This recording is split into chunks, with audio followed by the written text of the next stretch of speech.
Magandang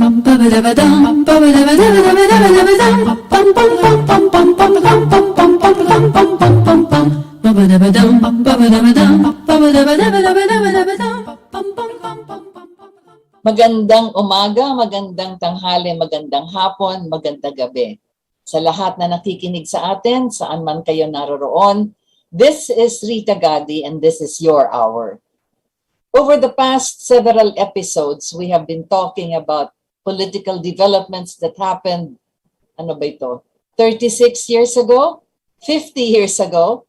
All of this related to what is happening now in front of us, and that is in a couple of days, siguro 46 days na lang or so, magkakaroon tayo ng national elections at magpapalit na ng administration, magkakaroon tayo ng mga bagong officials.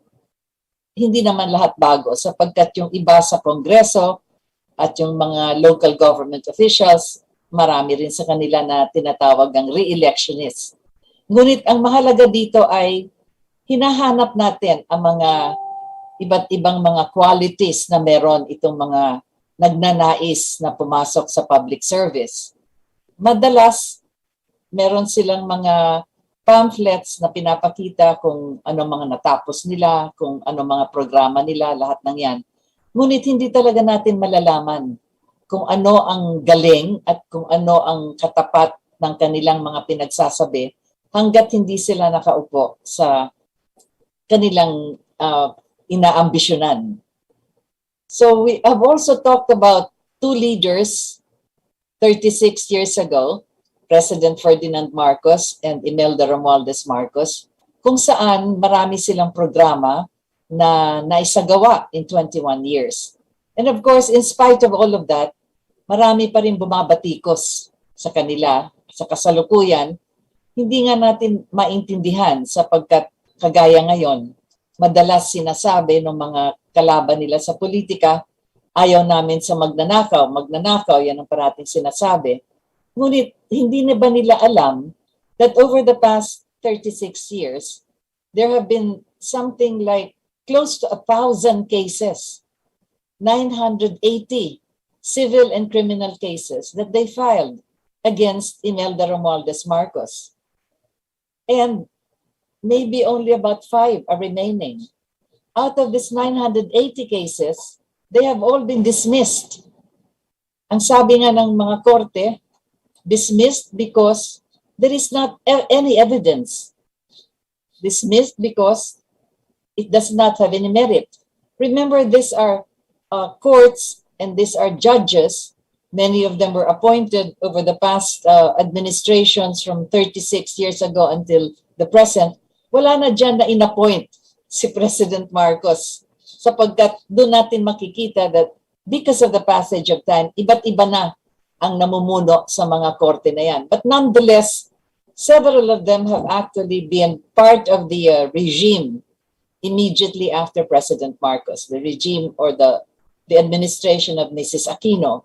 And many of them from the Court of Appeals all the way to the Supreme Court, the lower courts, Court of Appeals, so sabi ko na yan, at yung mga regional trial courts at lahat ng mga yan have all been also changed and yun na nga, iba't iba na yan naupo dyan. But that is not our program for this afternoon because the title of our program is Circles of Life. And this is the title of the book written by Mrs. Marcos. This is about her own philosophy at ito rin ay nilabas din niya certain portions of her life, not really an autobiography, ngunit pinili lang niya yung mga incidents sa kanyang buhay kung saan nais niyang ibahagi para malaman ng mga tao ang mga dinaanan niya at ang kanyang buhay in a way.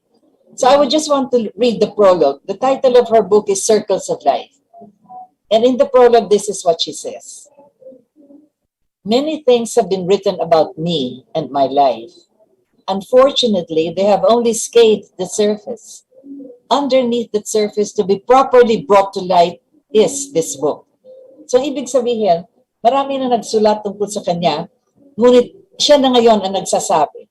And the reason for this book, sabi nga niya, is for mothering. Genetically, parentage is male and female, but mothering is without gender. Let's listen to this very carefully because now we are commemorating Women's Month, celebration of women. So mothering is without gender because in the essence, it transcends biological distinctions. It is neither father nor mother, nor even both. Mothering is the spiritual level of every human being. Mahalaga po yan na maintindihan natin ang sinasabi ni Imelda tungkol dito.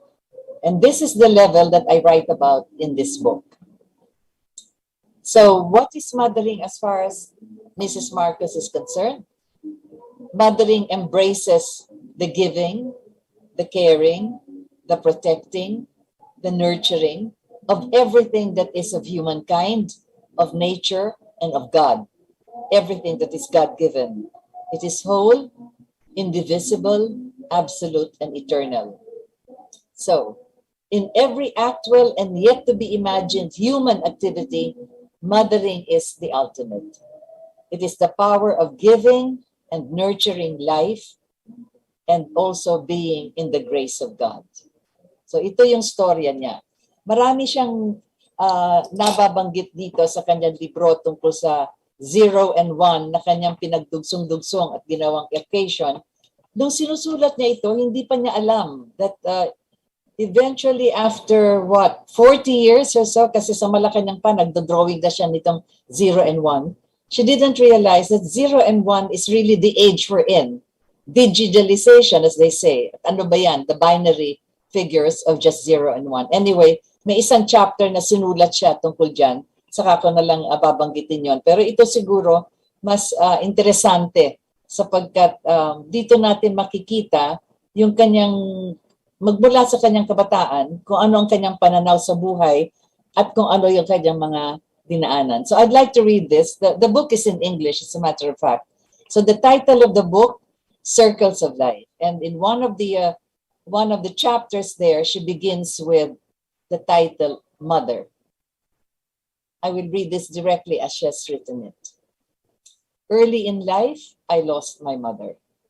At such an early age, one does not mourn, for a child knows not the meaning of grief. I had to create a mother. It was constant and naturally sought for by anyone who is left alone at a very young age. The only drawing of a mother that I knew then, when I was a child, was the image of the Blessed Virgin Mary. Whenever I prayed, it was her name that I said, Mama Mary. In school, I was told to behave like her, to be Mary-like.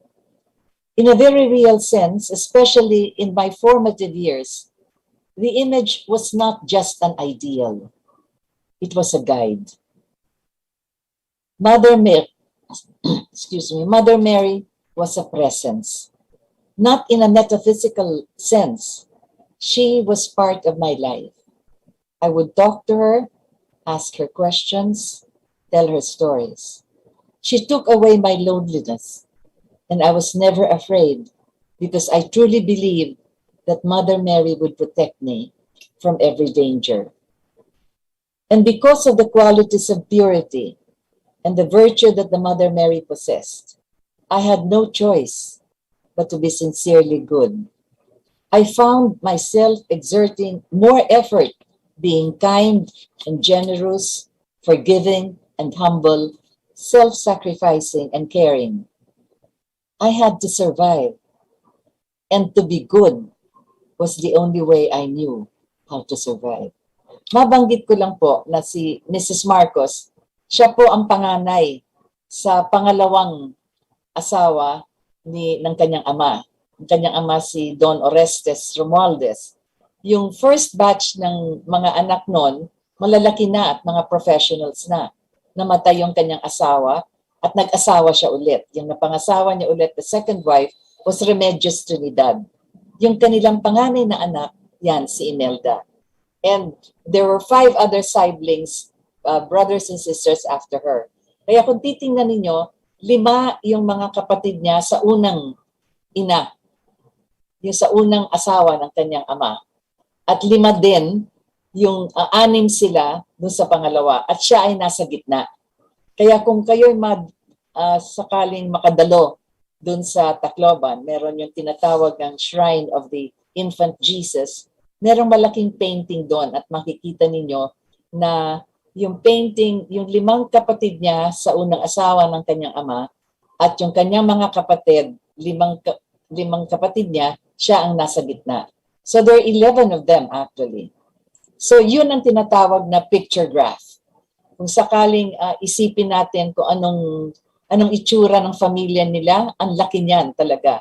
Tandaan niyo nung pinanganak si Imelda, yung panganay na kapatid niya doon sa unang asawa ng kanyang ama, doktora na. Nagtatrabaho na sa Rural Health Office sa Tacloban. Ito si Dr. Lourdes. Lot-lot yung kanyang palayaw. At yung bunso, yan naman si Sister Bellarmine na naging Superior General ng College of the Holy Spirit na ano siya, she was actually in Rome for quite a while and then afterwards she was here at the College of the Holy Spirit. Holy Ghost pa nga ang tawag noon, nung panahon na yon, diyan sa Mendiola. So babasahin ko ulit, itutuloy ko yung libro ni Mrs. Marcos. And this is what she wrote. Alone in this world, my hands outstretched, I stood with the only choice I had, to be good. This had to be my guiding principle. So early on in life, inisip na niya, kailangan ako mabait at magpakabait. Yan lang ang aking paninindigan. Many, many years later, when I was interviewed in Hawaii, I was asked, who is your model? Spontaneously, I answered, Mother Mary. And the reporters laughed. And more people laughed when they read the answer in the magazine. They said many unkind words against me. And this made me very sad because I could not understand why it bothered them. Because my answer came from the purity of my spiritual experience. And to me, this is true.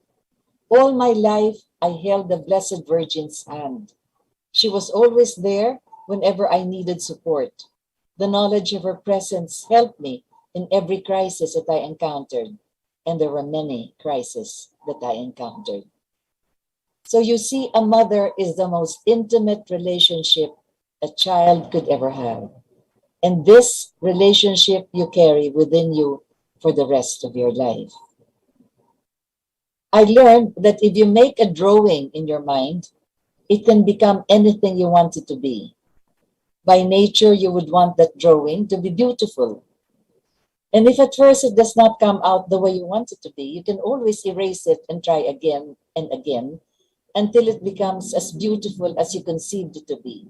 And this would make you happy, contented, and then you would be at peace.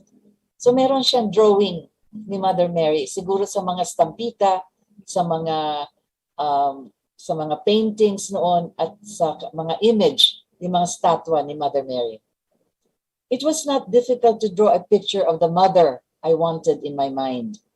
Her image was already part of the world that I was first in contact with. She was as natural as the sun and the trees and the flowers. And more than this, she was part of my inner self, as real and yet as invisible as inhaling air. Nothing in all my life could have been more intimate. To be a mother is to give love and to nourish it. Those are the key words of my life. To give and to nourish. The word give, which has only 4 letters, has more than 34 meanings in the dictionary and occupies one of the longest, if not the longest word interpretations. Originally Latin from the root words wealth and to have and to hold. It means to grant or to bestow or to offer to another without any intention of receiving anything in return. To give also means the capacity or the tendency to yield or to yield to force or strain. So you visualize this magnificent power of that word, to give. So can you imagine now what your mother is capable of. The word nourish has origins in Latin and in Greek from the words describing the movement of naturally flowing or swimming. It means to bring up, to nourish, to raise, to save, to rear, to promote, or stimulate the growth of, as in breastfeeding, to furnish or to sustain with nutrients, to grow or to let grow. It also means to cherish and to keep alive. Ang ganda, no? The description of these two words, which describe a mother, to give and to nourish. And so with these two words, we know what the all-encompassing and awesome qualities there are that make a mother. In the Bible, it is said that the instrument of God's humanity was through his mother. She was a marvelous vessel of divinity itself. A vessel indeed that perpetually overflows with compassion, is without limit, and endless in its capacity for caring. Such is a mother's concern. It never stops. Not even death diminishes its energy. So that is how Imelda felt, although she lost her mother at a very early age. She bears all suffering, for every act of giving and nourishing is an act of joy, an act fulfilling as it fulfills. This is Imelda talking. I was too young to know how to love my mother. She was gone before I could give her the drawing in my heart. But I did not erase that drawing. I reproduced it many, many times, and I gave it to every child I met, even though they had their own mother. I would say, see what a beautiful person a mother is. I want you to have her too. I have not stopped giving her, and I do not think I ever will. There is no other drawing that I have really owned and cherished, and it is the only thing that comes from within my heart. The mother is the only possession I can truly give. After the 7th year, a child is said to have reached the age of reason. Whatever has been impressed upon the child's mind, sensitivity, and spirit is retained for the rest of its entire life, to use, to discard, to improve upon, to hate, or to love. This is the stage where mothering makes its indelible mark. It is neither the seed nor the soil of growth. It is the spirit which designs its own form and shape from the genes and from the environment. My first 7 years were nurtured with the love of both father and mother. But when my mother died, she was transformed into an ideal, embodying a perfection that I chose to achieve, such that her presence became more real with the standards of excellence that my father imposed. I began mothering myself into her ideal. That's the first chapter. Yung second chapter naman, ito yung kanyang sinulat. Beauty was the first word I learned.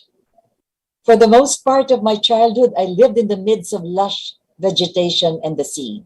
The foliage of my hometown was as extravagantly abundant as the waves of the great Pacific. Nature was not only resplendent, she was awesome. Kung kayo mapadpad sa Tacloban, sa Leyte, sa Samar, the eastern side of our islands, talaga pong diyan ang makikita ninyo yung ipinag-uusapan dito ni Mrs. Marcos. So in spite of the storms that regularly pass through our province with strong winds and heavy rains, our fields were rich with harvest, the sea was profuse with all kinds of marine life, and the flowers bloomed everywhere, even along the mountain roads. That image became a picture memory in my heart. As a child, when you look at the landscape, it would seem as though it were the whole universe. It has very big trees whose branches had thousands of leaves. The fruits were the brightest of colors, and when they fell to the ground after a little while, you could see the little sprouts reaching for the sun, beginning a new growth to become another big tree.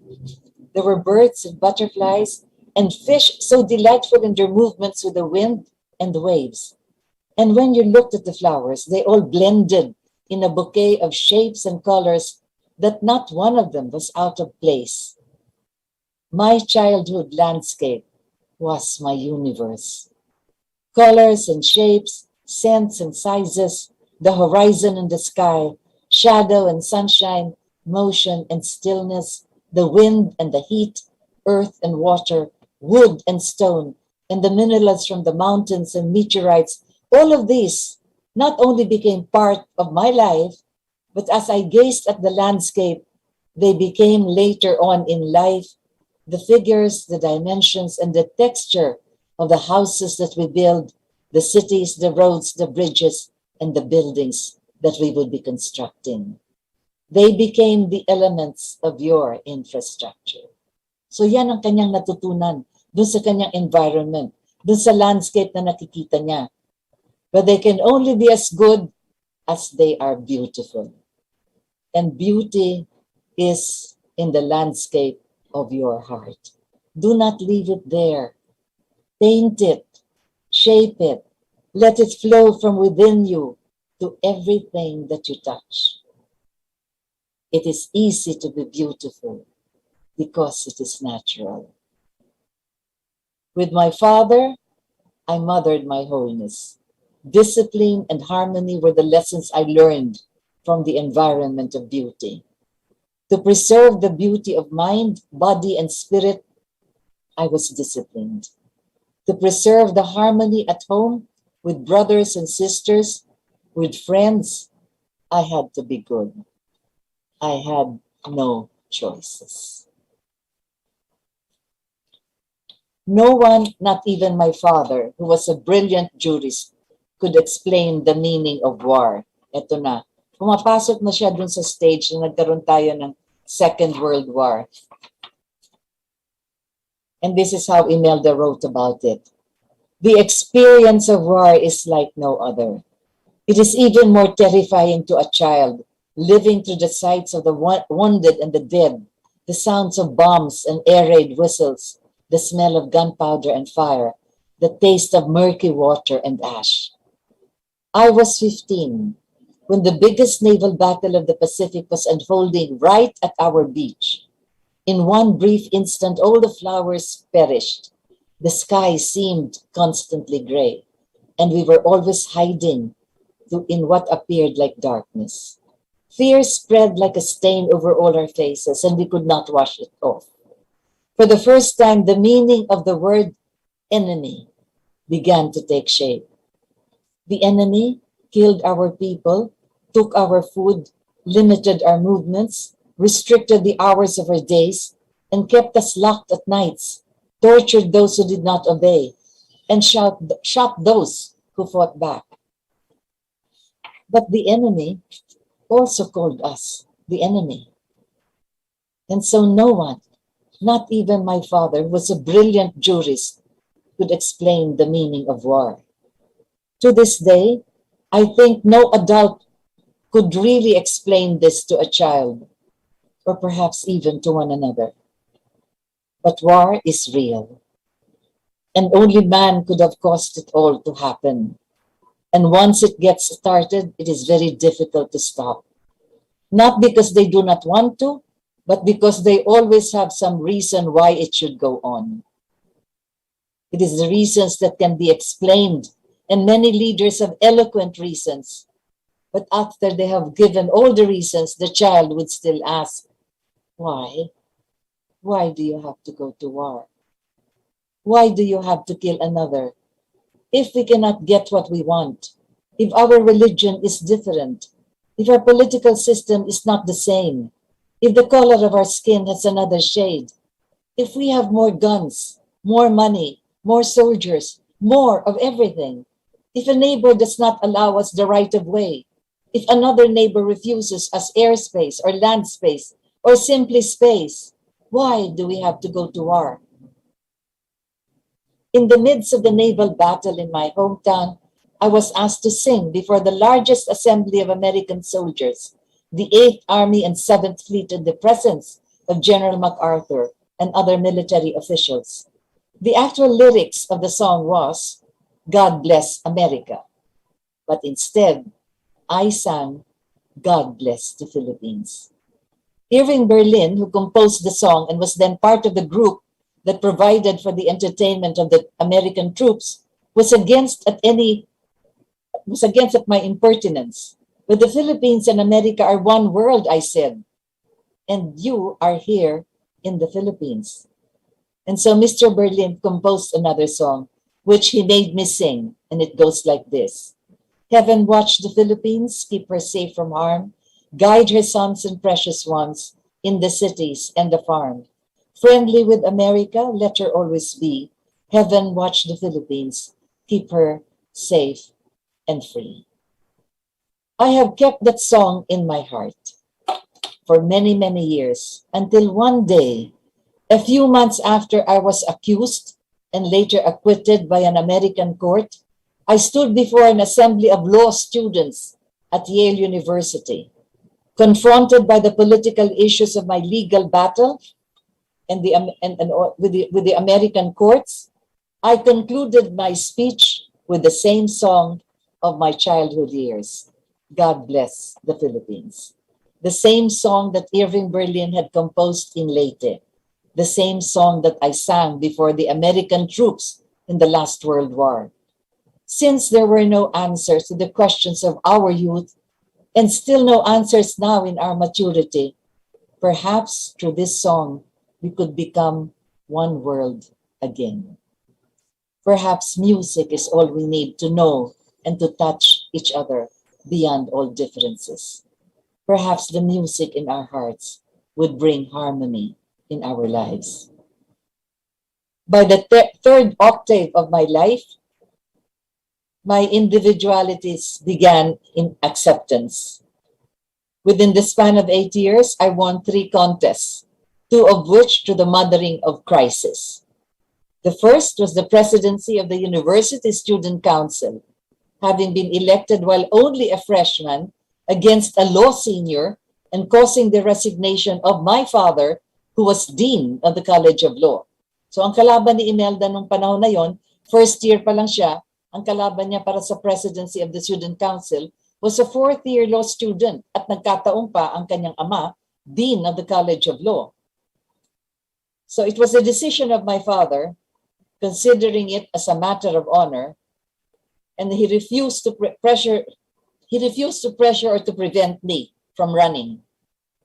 Mothering my ambitions, he showed me the ultimate proof of granting me the freedom to use my capabilities as he proudly stepped aside to make his point.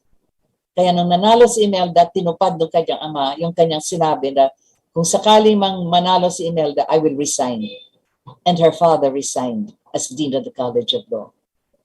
The second incident was the controversial Miss Manila beauty pageant. Shortly after being named Rose of Tacloban, the city of Manila held a competition for the loveliest lady, and the winner was already declared after the counting of the votes submitted to the patrons of the celebration. The mayor of Manila, Mayor Lacson, and the board of judges, from their perspective of beauty, could not accept the winner and decided instead to declare me, Imelda, as Miss Manila. Beauty was their criteria. But it was the mothering of beauty which gave me the honor. No one influenced nor pressured their decisions. I was a country lass, barely out of the hinterlands of one of the poorest villages in a third-class rural town. Neither was I the classic Spanish-type model of beauty queens. I believe they saw the spirit within me, mothered, nurtured, preserved, and cared for by the true, the good, and the beautiful. So the other chapter is about love. Again, Imelda writes this. Believe in your dreams. They are as real as your heart. And when you fashion them from your imaginings, they fade in comparison to the realities that they can become. You can make your dreams happen. It is the enchantment within you, the mystical power, the energy force that shapes genius and nature together. Divinity's illumination like a shaft of light, swaddling your brain in glorious brilliance. The mind creates an ideal in which it sees itself expressed in the true, the good, and the beautiful. It is an act reaching out for perfection. And then the mind seeks out that ideal, and together with the heart, experiences a passion so sublime that it transforms the deed into a celebration. Nothing is more marvelous than a dream come true. Ferdinand Marcos was the guest speaker of our high school graduation. He was a charming young congressman from Ilocos Norte and was reputed to be a highly decorated war hero. He was 29 years old at the time, and I was 18. 7 years later, in the humid coffee shop of Congress, he was formally introduced to me. It was the 6th of April, my mother's birthday. 11 days later, we were married, after a courtship that merely affirmed the dream that both of us sought to realize someday. It was not, as the expression goes, love at first sight. It was the celebration itself, the achievement of a harmonious relationship that was prepared for, anticipated, dreamt about for many, many years in the past. The romance of a bliss that was already inside of you, waiting to be reunited with another. The compassion that rules implies the compassion that rules impulse and intelligence. The communion of a whole being with another, equally whole. That is the mothering of each other's totality. Here I am, and here he is, Imelda and Ferdinand, and here we are. There is no past, there is no future, it always is. Marriage is a commitment to yourself. That which you are and is in the other is both of you together.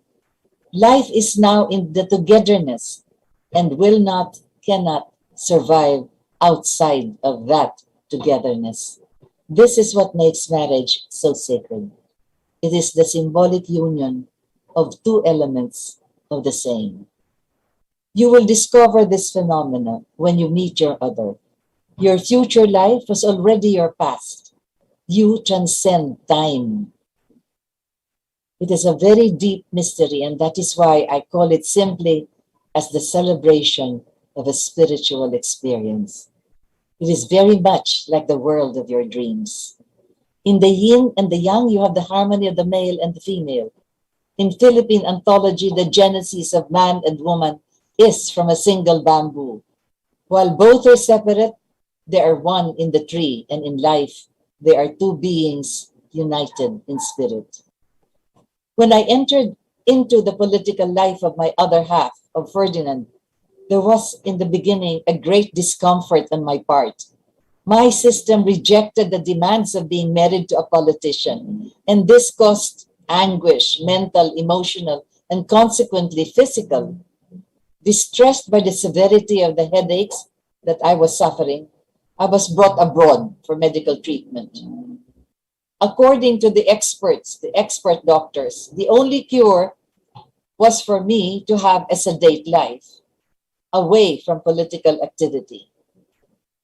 Without hesitation, Ferdinand said he would immediately give up his political career and sacrifice his political future. It was an offering completely selfless for the sake of a beloved.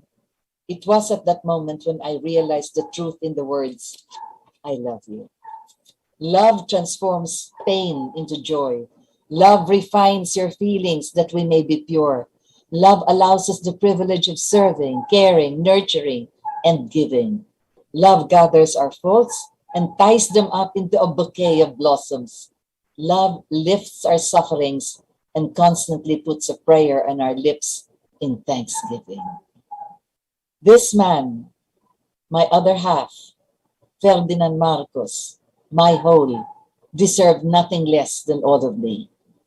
No moment since then has been lived apart from him. His dreams, his visions, his commitments became mine too. I shall build a house, he said, upon assuming the presidency, and you, Imelda, you shall make it a home, he said to me. And together we worked on that dream. Some years ago, many years ago, Ferdinand died, still dreaming of a world he once had drawn a picture of. But he lives in my spirit, and in my dreams, we still are one, shaping the forms of our tomorrow, coloring it with the rainbow's tender glow, giving it life in its own season, and with these hands drawing the picture all over again to my children, and now one who is about to become the president of our republic, so that one day we waken to this dream, a dream that is Ferdinand's and Imelda's. So take this picture with you and keep it for when in some location of peace you may find the need to take it out into the sunlight for all the world to see. This is the enchanting life of dreams. To mother the person you love, as I now mother my son on his path to the highest seat in this land. This is the manifestation of mothering. It is more than life and beyond the death of my own husband, my loved one. My marriage to Ferdinand was a marriage to mothering, the mothering of a husband, of 3 children, of the Filipino people, not in any order of priority, but simultaneously as a drop of water dissolves naturally into the vastness of the ocean. So there you have that first part that we were talking about, the life of Mrs. Marcos, and this is really all written down in her book. But I'd like to continue with this because then you will really get to know more of her as she talks about this. So here, this chapter is entitled Light. Ilaw o liwanag, light, liwanag. For many years as a young girl, when the sun was about to set, I would make oil from the coconut and pour this in little glass containers with a wick. When darkness came, I would light up the house with these oil lamps. It was my daily ritual every time at sunset. It made me feel very important. Until one day electricity was introduced in our village. They put light bulbs in each of the rooms of our house. With a simple switch, we had light. It was such a marvel, and everyone was filled with excitement. But it made me feel very sad. Suddenly, I felt I was no longer important. I was no longer needed. There would no longer be the ritual of grating coconut meat, extracting the milk, boiling the cream until the oil surfaced from the heat, and then settling this painstakingly into tiny lamps, waiting for the moment of darkness when they would have to be lighted. Certain memories are left in the corners of our minds. They crawl out from the darkness occasionally in search of light, in search of waiting to be remembered. There are many changes in our lives and in the world around us that would make it not only difficult, but also impossible to go back to what we used to do in the days of our youth. I may no longer find the need to make oil for light, but I shall always find the need to go through the motions of the ritual. You will understand this as you grow. A ritual is a rite of passage, a form of ceremony. It bestows honor and respect to the person or the act that is subjected to the performance. It is like courtship, where the beloved manifests to the loved one the gentle tones of a beating heart. It is like the flower opening petal by petal itself, transforming into the butterfly's wings layer by layer, and changing the colors of the leaves season by season, and the formation of rainbows after rainfalls. It is nature, simulated. Picture that world and see how much of happiness could be spread to all of humanity if we went through the rites of passage, giving respect and honor to everything and everyone. We should never stop searching for light, especially when the sun sets and darkness begins to dim our world.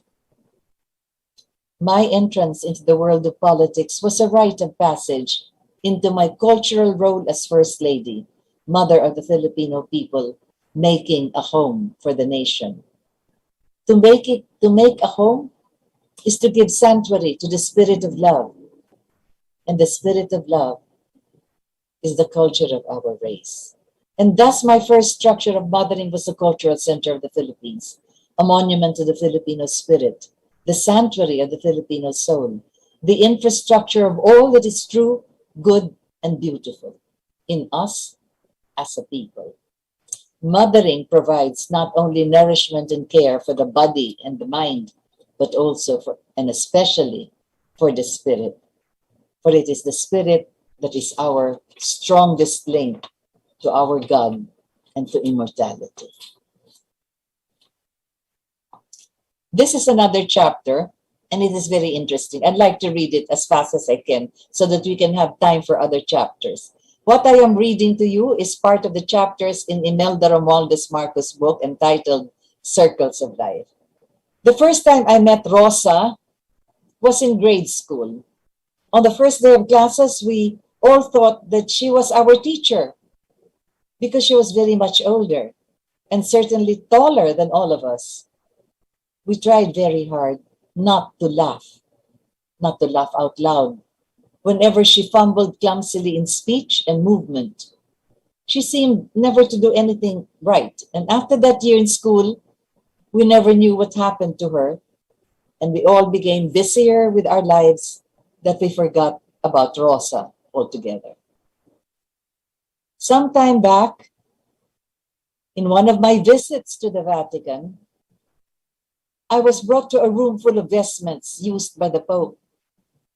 Proudly, I was told that a Filipina nun sewed all this intricate embroidery and every fine stitch on the clothing with such delicate artistry that she was commissioned exclusively to do the papal robes. I was very eager to meet the exceptionally gifted nun. This is Sister Rosa, I was told, as she came into the room. Rosa, of my grade school days. She too smiled at me, remembering the year that we briefly spent together. I held both her hands and kissed them, tearfully recalling the embarrassing laughter of our youthful mischief. Sister Rosa, I said, what an honor for me to have known you. So you see, we genuflect before the majesty of God's creation. Every one of us and everything has a reason for being there. And let not our ridicule blaspheme the wisdom of the all-knowing God. Our world is peopled with many Rosas. How many times have impatience and ignorance driven us to pass judgment on other people, condemn them mercilessly, and sometimes completely erase them from our minds and our lives? There is an element of politics which equalizes the high and the mighty with the low and the powerless. The politician seeks out every single vote, regardless of stature in society. The great number of these votes come from the lowly, and to get them, one knocks at the doorsteps of poverty itself. When you come face to face with the reality of deprivation and seek from these masses the power of your office, you owe them nothing less than total public service to deserve that one single vote. And the same holds true for every other voter who writes your name. This means that you become responsible to everyone whom you have convinced that you can be committed to them. And it is a very special kind of commitment. You are now asked by the power you obtain from the people to nurture the Rosas until they become whole and productive. That is the politics of the heart.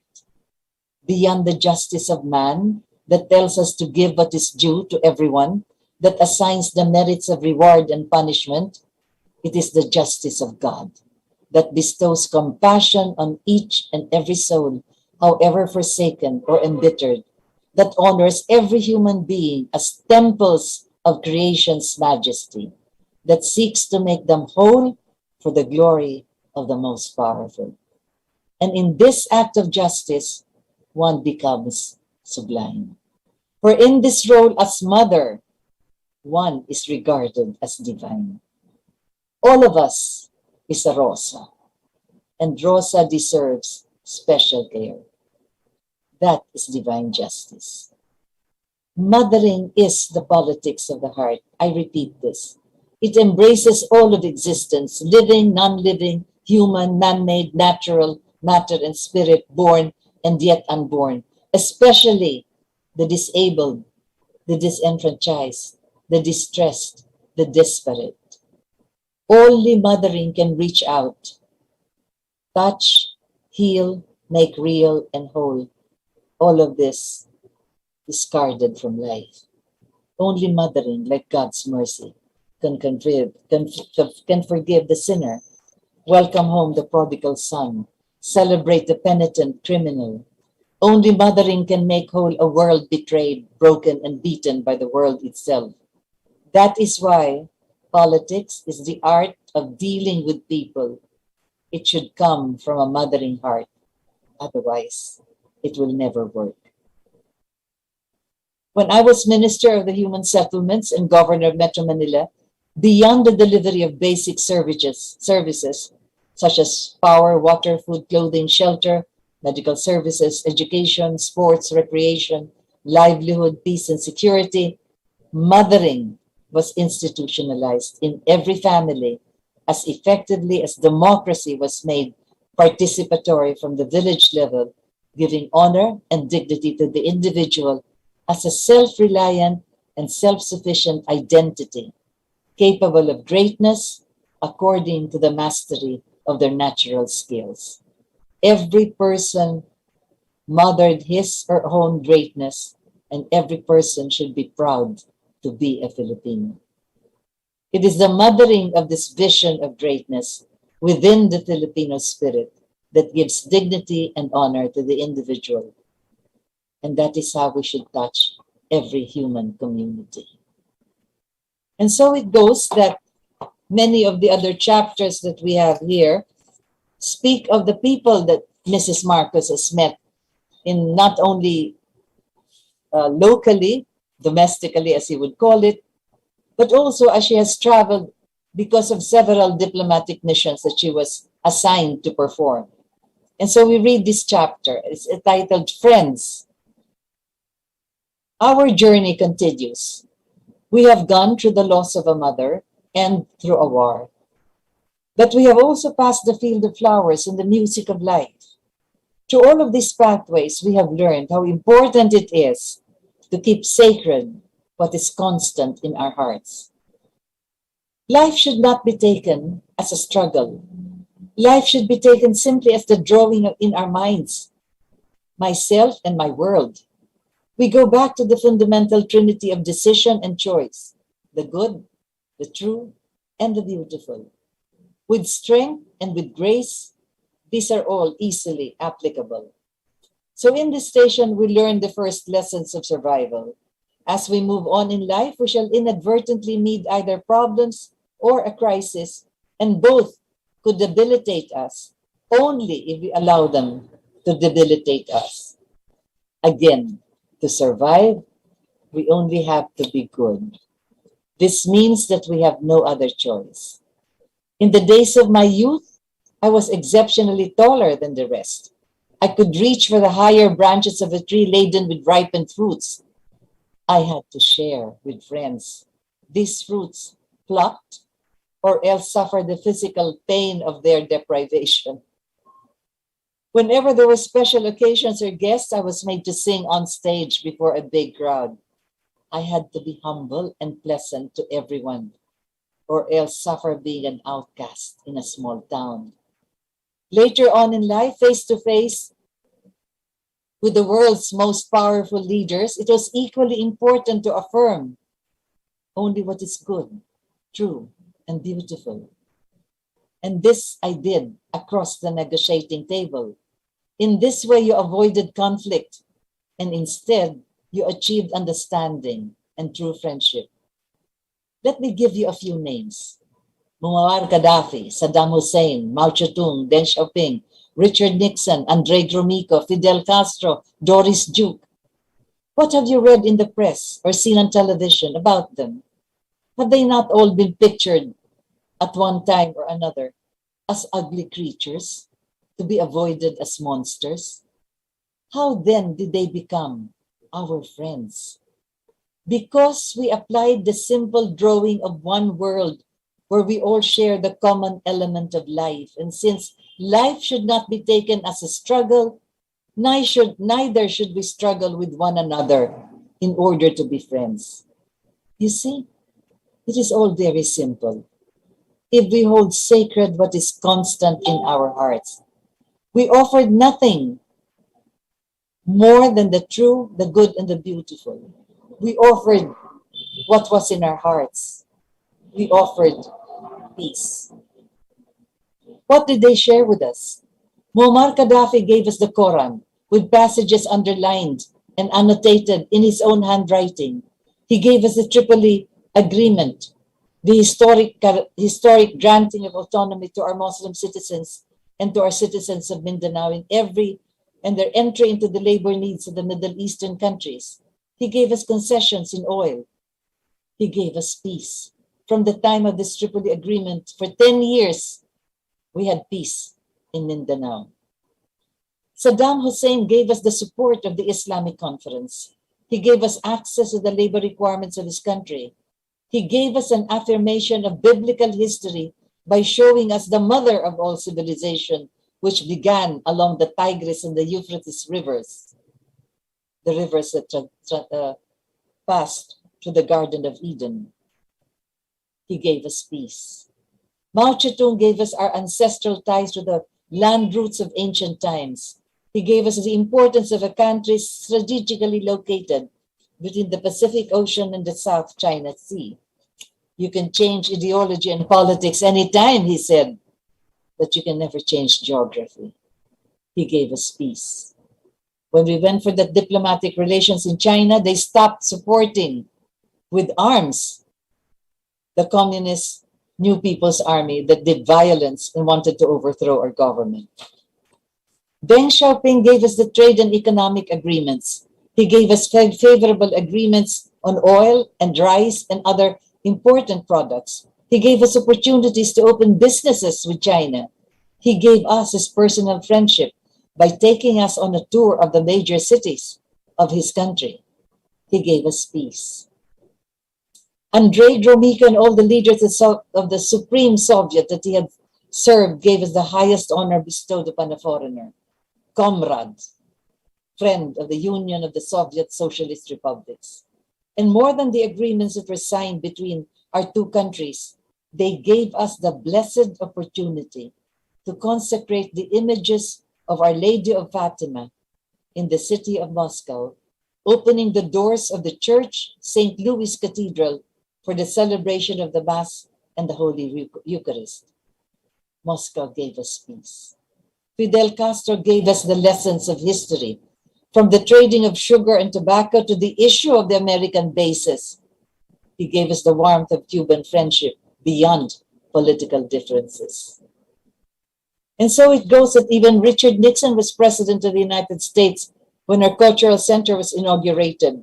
He sent Governor of California, Ronald Reagan, who 11 years later also became president, as an affirmation of the kindred belief to hold sacred what is beautiful in us.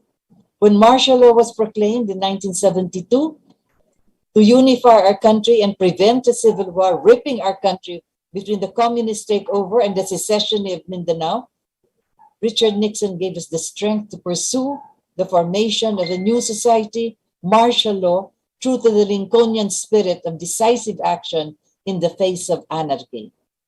At his hour of defamation, we personally delivered to him the message of China's leadership, acknowledging Richard Nixon as a man of vision way ahead of his time.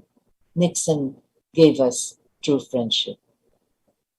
Doris Duke gave us from a heart whose goodness the world did not understand, because in a greedy and grasping environment, she shielded it in the sanctuary of her soul. She was a woman whose grace remained untouched by hatred's envy.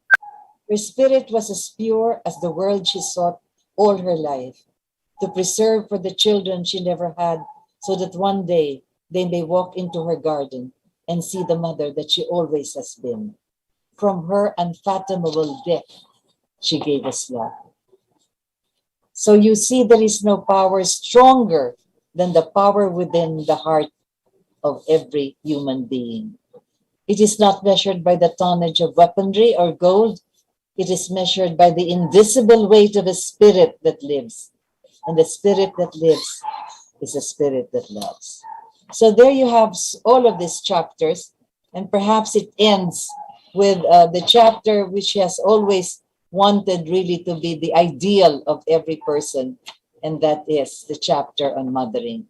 As a matter of fact, that is how she began this book that she has written, because as she said, little is known about the fact that that is all we have to do in our lives, and that is the rising spirit of mothering. And she would want this to be part of the qualities that leadership should have. Every politician, every leader should have that quality of giving and nurturing, of being compassionate, of being understanding, of looking at all the disputes of her children, gathering them together and holding them and hugging them and giving them the caress that they need. As she would always say, kung merong isa dyan bata na nag-iingay, umiiyak, nagdadabog, tingnan ninyo, baka may aray. Many lessons we can learn from the life of Imelda Marcos. I've read to you just some of the chapters here. Well, I've written a book also on her life, some kind of a transcription or whatever you may call it, of her biography, as a matter of fact. So that is also waiting for publication. But here are excerpts of this little book called The Circles of Life. And as we go through life, there are lessons that we can learn from her, from her early youth, how she has embodied the spirit of mothering in all the things that she has done, in the projects that she has undertaken. And now she is mothering this candidate for the highest seat of our government. And together with many of the things that she has shared with us, perhaps there you can see the seeds that were planted and how it will grow for the future and for the different dimensions of this particular man now aspiring to the president of our republic, Ferdinand Marcos II. So here we have all of this gathered together. And as I've said, it is important that at this particular stage, as we're discussing politics most of the time, what you read in the newspapers, what you watch on television, all of this, let's stop debating and just consider the lessons that we learned in the past. And the Circles of Life is indeed one of those where we can gather most of this as the treasures that will guide us in many crises, in many difficulties, and in all the glorious days that we can be celebrating in the future. I just want to go over some of those who've joined us now, just so as we can acknowledge them from all over. As I've said, this is from everywhere. So good afternoon. Watching from Hong Kong, this is Jesusa Biri Kabulisan. Thank you very much. Solid BBM Sara Unity. From Nueva Ecija, Ma'am Rita watching from Mauban, Quezon. Dan Barion, mabuti na lang at may mga taong nakasaksi sa mga nagawa ng mga Marcos noong panahon niya upang may makapagsabi ng totoong kaganapan at mga kwentong kasing galing ukol sa mga Marcos. My goodness, my reading Tagalog is so bad. Andres Sakay Alfora, Power of Mainstream Media. Juliet Olet Cornelio, sent 100 stars. Thank you very much. Alex Fria, Shalom Ma'am Rita. Sana po, pag manalo si BBM, mailapit mo kami, ang pamilya ko dito sa Saudi Arabia para makauwi po ng Pilipinas. Oh, you only have to do just right. And they will do everything they can to assist you and to help you. Sana mapasin niyo po dito. God bless po, mabuhay. Keep safe. I may Imay, BBM lang malakas. Ludi Sablan, we believe you, ma'am. Rita, salamat po at andyan pa din kayo na makakapagsabi ng katotohanan gaya din ni Senator Enrile. Ingat po lagi. Thank you very much. Mabuhay po kayo. Sana po ay matulungan ni BBM ang mga Pilipinang may problema sa United Arab Emirates, Saudi, Qatar, yung mga undocumented na di makauwi for a very long years. Ilapit ninyo sila kay BBM. Salamat po. Yes, of course, this is very important. Miss Rita, gusto ko pong ipadala sa inyo ang isang book about Imelda para ma-justify niyo po sa inyong programa paano po ko po maipadadala. Okay, I will text you on this. Maria Tamayo. Imelda Malabo, good afternoon po. Madam Rita. Antonio Olaybar. Oh, these are so many hearts that you're sending. I can feel that. Magandang hapon, Ms. Rita. God bless you always. Lynn Mojica, again, several hearts. June Garcia, oh, so many hearts. Good afternoon po, Ms. Rita, listening from Hong Kong. Be careful there. It seems that there's still some kind of an upsurge in Hong Kong, so take care, be safe. Meng Toma, good afternoon, Madam, watching from Belgium. Oh my goodness, Brussels. God bless you all. So, BBM, Sarah. Alvin Cinco, Ma'am Rita, kailan po lalabas ang libro ng Marcos sa sinulat ng kaibigan mo? I forgot his name. I saw you live. Okay. Gusto ko, Meng Toma, again, gusto ko bumili ng libro. Yes, we will inform you about this. Rodrigo Santiago, Marcoleta, my son, yes, Marcoleta. Ludi Sablan, 1987 pa po yung book written during the reign of Cory. Na itago ko po yun, 36 years. Please po. Okay, I will let you know. Zenea Arcilia, true, Ma'am Rita, walang makakapantay kay Madam Imelda Marcos. She's a very brilliant woman. Napakaganda po talaga ng puso ni Madam Imelda. This is from Catalina Fong.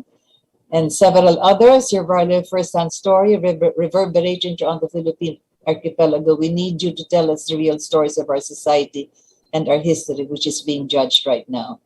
Thank you very much. Juan de la Cruz, God bless the Philippines indeed. Makis Briones Perea Villanueva. Rita, sinasabi ko sa iyo, yun madami, Sarah, May, Ate Balin. Sharon Arsaga, and really is also a witness to all of this indeed. June Del Mundo, mabuhay po, God, and several others. So thank you very much for all of you who've joined us. Perhaps as we move towards the Holy Week, we shall be discussing more about the value of the Spirit, our conscience, and of course the consecration of our Holy Father to the Blessed Virgin Mary for all the troubles and the wars that we have caused ourselves. Again, thank you for having joined me. This has been your hour, and this is Rita Gadi.